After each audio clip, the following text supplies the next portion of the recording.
Hi guys, welcome to my YouTube channel. Today's video is going to be titled How to Set and Stick to Your Wedding Budget.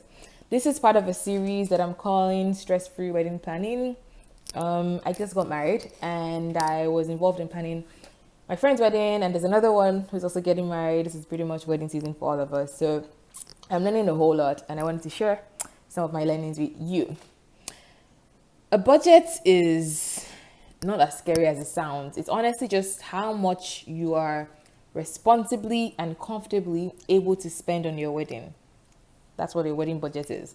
It's important to decide on to spend responsibly and to know what is comfortable to spend so that you're not stressed after the wedding or during, you're not going into debt, you're not making unreasonable decisions just because you're spending the rest of your life. You're choosing to spend the rest of your life with someone else. This isn't that serious, except that it is. So the first thing you want to do is decide who is paying for this wedding. There's you, there's your partner, and there are other people who might be interested in contributing towards this wedding. Some ways to kind of gauge who might be interested in contributing is think about your life so far.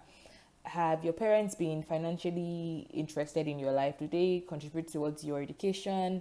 Do they send some pocket money to you? Basically, you want to give them the opportunity to be a part of your celebration, but you also kind of assume that they're going to pay for the full thing. So the thing to do here is to actually have that conversation. You're going to talk to your partner first, decide how much you have saved and how much of your savings you want to spend on your wedding. Think about your income as well. How much are you going to earn in the months before your wedding? Hopefully, you've chosen the date, and maybe your ability to save towards a certain amount will decide on your date, will determine your date. And then talk to your parents as well. Bring that to them and see how much they might be willing to contribute, or talk to them and see if they already have a certain amount saved that they've put aside for child's wedding. It's important to have these discussions. They're your parents and friends and family, so you know how best to talk to them. So once you do all this, you need to then sit and review bank statements from your side. I mean, hopefully you have had a fairly healthy financial life right now where you know how much you have saved and you have some savings and you know how much you can afford to put towards this wedding. Because while you're planning the wedding, your life still continues. You still have to pay rent, you still have to pay bills. So don't forget to plan for your regular life as well. Once you've done taking away your operating expenses, as I like to call them, basically how much you need to exist, then you can figure out how much is left. Obviously, because you have this giant project ahead of you, perhaps you need to cut down on certain randoms. Maybe you won't eat out as much. Maybe you won't shop as often. I still think you should keep a little bit of these things so that you don't feel stressed like your normal life is on hold because you're planning a wedding. So if shopping makes you happy, do some of it. Okay, so do the math, figure out how much you have, how much people are contributing, and how much you now have towards this wedding. That will be your working estimate of your wedding budget. Once you know how much you have, then it's time to estimate how much things actually cost.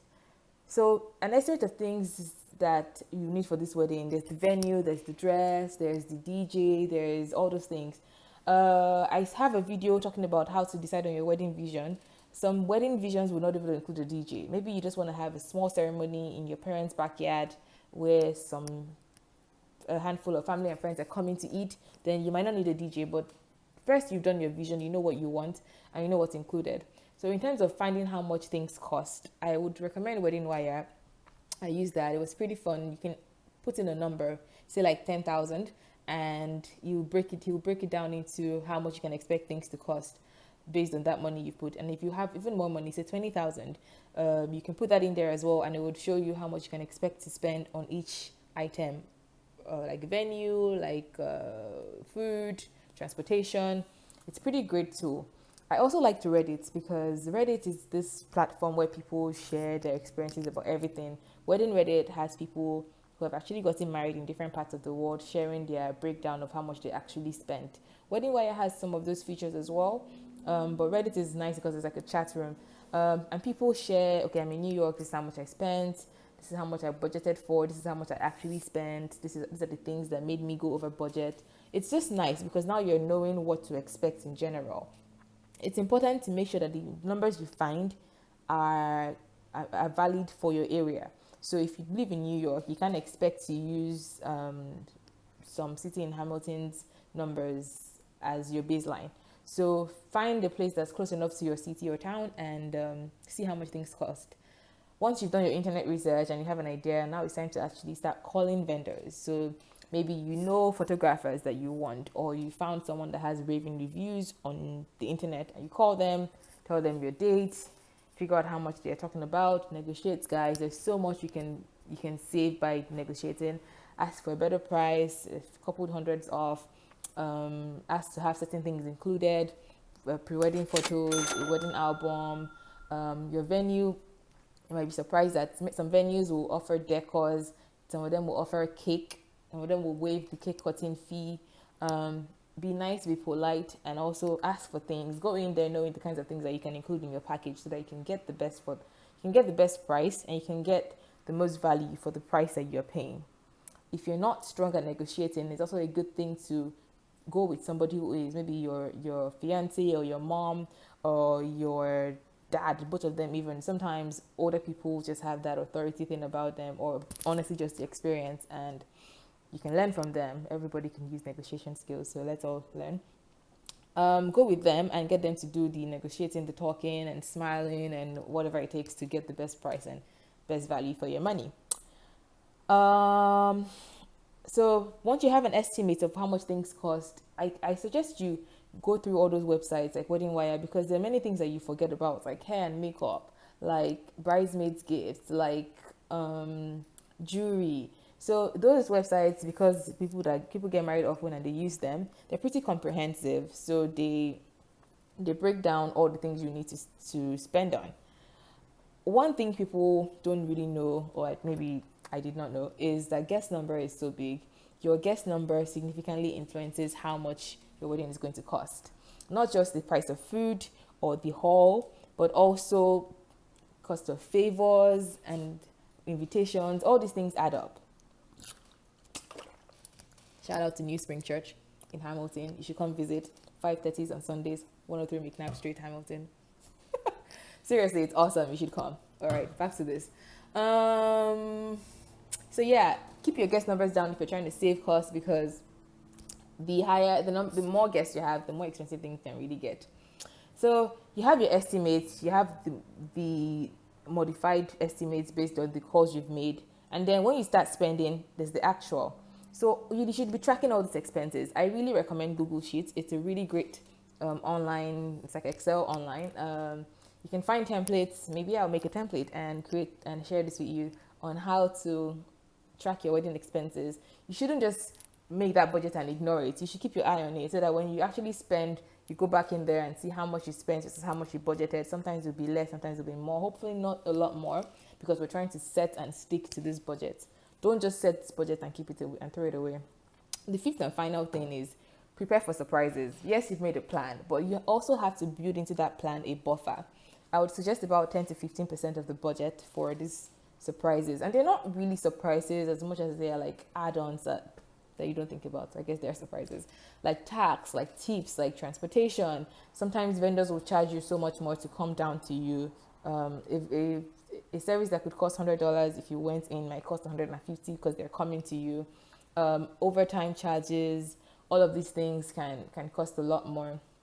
So have a buffer. If your maximum amount you can spend is $12,000, like you know that you have no more money, then don't make your budget $12,000. Make it like $10,000 or even $8,000, so that you have space if things go wrong, or if something happens, maybe the dress isn't the way you expected it to be and you need to buy a new one.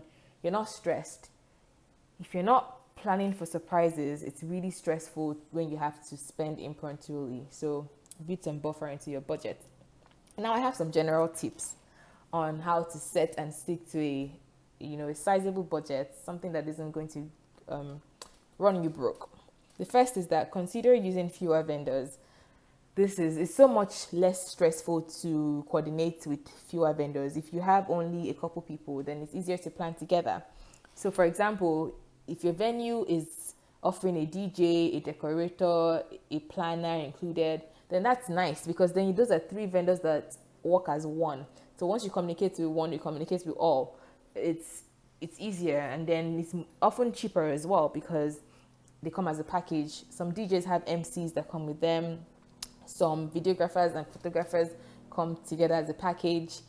So sometimes it's not possible. Sometimes it's something you want to do, but sometimes it's just not possible because maybe you want a specific photographer and they don't have a videographer, or their video skills are not as great, or maybe they cost more even as a package. Then go ahead with whatever is easier and cheaper for you to do. Also, it's not just price. Consider using vendors that have referrals. Like, if you have friends who've gotten married, try to get them to and you like the work that was done at their wedding, get them to refer the people they used.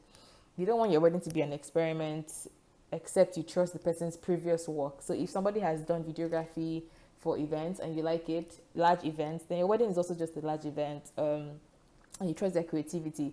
But like if someone is just starting out, you can, consider if it's something that is important enough to you to have them use your wedding as practice. There's some things that you don't care about. Maybe your bouquet, maybe you just don't care that much, and you get them to do it. Maybe your cake toppers, you can get them to do it, for people who are starting out in those areas. But photography and videography is important for a lot of people, so get people you trust. There are people who are creative and inexpensive, so find them. I will plug and shout out my wedding videographer, Dami Akimbode. He's amazing. My photographer was Kachi. And there was Tolu Fees as well, who did our engagement photos. They're really great people and great work in and around Toronto, the greater Toronto area. Okay, this is getting long. Let's wrap it up.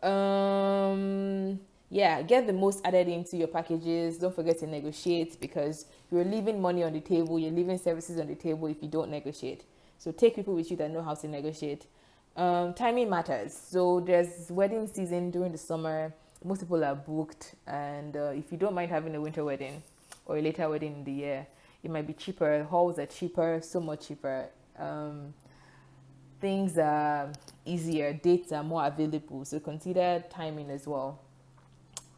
And I really recommend shorter engagements. I feel like the shorter your engagements, the less time you have to change your mind or be attracted by side attractions. So do things quickly.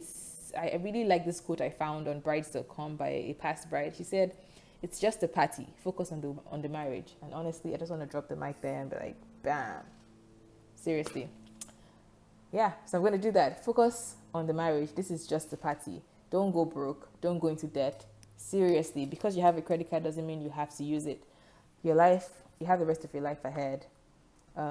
Do what you can to have a festive event, a nice celebration, but don't go broke. All right, guys. So these are my tips for how to set and stick to a wedding budget. Let me know what your experience has been with budgeting in general, and with a wedding budget if you've done a wedding. All right. Thank you. Subscribe, people, and watch another video. I have videos on vision for the wedding, and I have more to come on how to manage your emotions, some prayers to pray during wedding planning, and how to enjoy this whole season. Thank you. My name is Fopsy, and I hope you subscribe to my channel. Bye.